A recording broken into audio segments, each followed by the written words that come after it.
And the other thing is housing. Now, Mike, you've been looking at housing this week, and you've spotted a bit of hope, perhaps a bottom. Take us through what you've been finding. Well, the consensus view is that Australian housing is in the toilet, I suppose, and there's lots of anecdotes around Queensland and whatever that it is. But this week, both the ABS and Rismark came out with some numbers which showed that housing had picked up ever so slightly.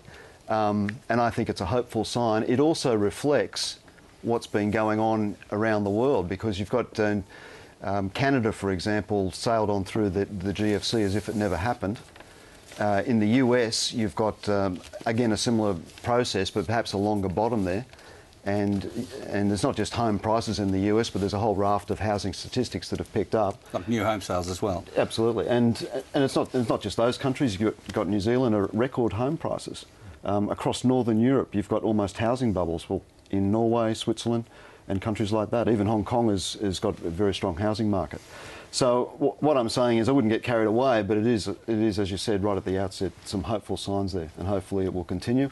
And if the Reserve Bank does the right thing by interest rates, then it'll help even more. Yeah, but Mike, the last 30 years, we've looked at the housing market, as a place to make money where prices have gone up, and the interpretation of what you're suggesting is we're about to start doing that again.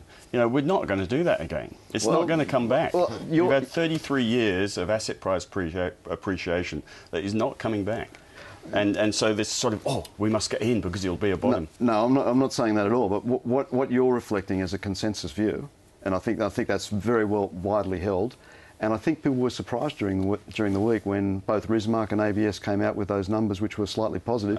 And it comes after 1.25% interest rate falls in the last 6 to 9 months. No, it's not a consensus view that house prices won't go up again. It's a consensus view is whatever we've seen for the last 33 years is going to miraculously return, and it isn't.